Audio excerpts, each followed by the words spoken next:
Let's look at another example.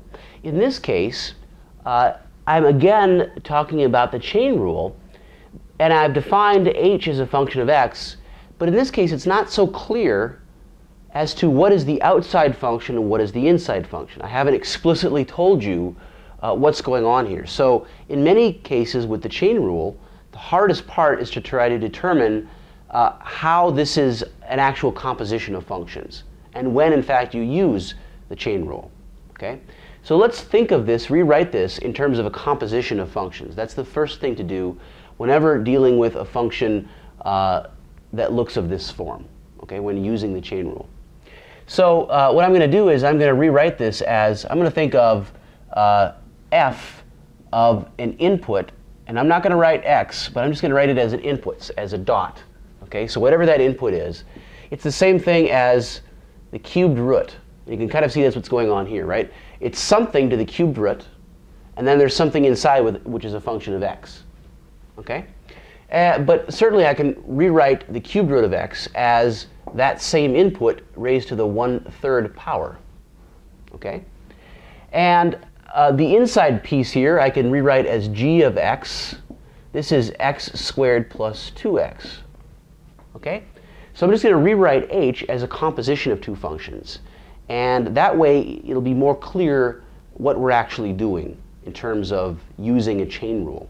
Okay, that this really is a composition of functions. Let's rewrite h.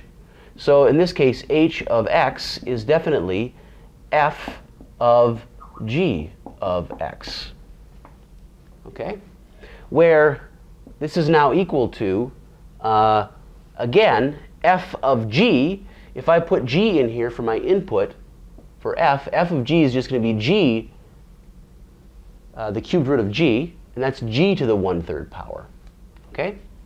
And so I just think of this as my g. This is my function in here, which is g, which is a function of x. And h is actually just f of g of x, right? It's just g, which is x squared plus 2x, the cubed root of that. Okay? So hopefully you can see that this is really a chain rule. Okay? And let me take the derivative of this thing. That is, remember that if I wanted the derivative of h with respect to the innermost variable, which is x, okay, I have to go through f first and then through g. Okay? So this is the derivative of f with respect to g multiplied by the derivative of g with respect to x. Okay? Again, I want to find out first how f is changing with respect to its input, which is g, and multiply that by how g is changing with respect to its input, which is x. Okay? So if I rewrite this, the derivative of f with respect to g, well, here's f as a function of g. Okay? So just think of g as only the input. That's it. Okay? And if I just think of this, and it's its input, which means it's the variable. Okay? So if I just think of f as a function of its variable, which the variable just happens to be g, I want to take the derivative of this guy. Well, I can just use the power rule on this. That's it. G is just a variable. Okay? So if I use the power rule, the 1/3 comes down. I'm left with my input, or my variable, and I subtract 1 from the 1/3 power. Okay? So it's 1/3 minus 1, which is a minus 2/3.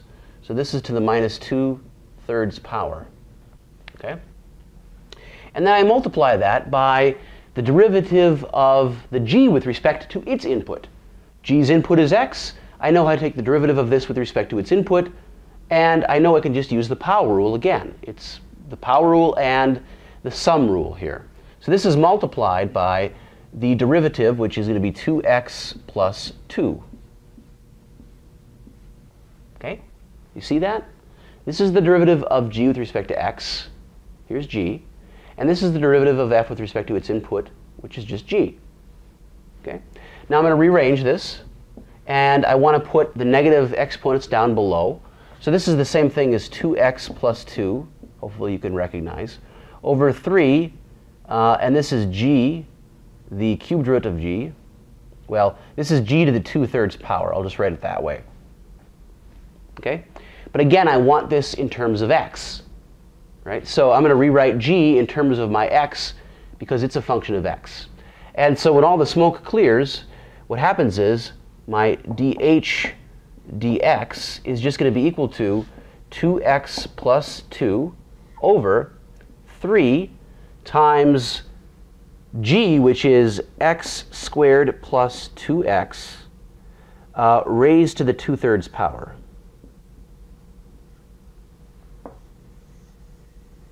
Okay? And that is, in fact, the chain rule. That's all I have to do. So again, the hardest part of this problem and problems of this form is to actually recognize that this is a composition of two functions. And then we can apply the chain rule.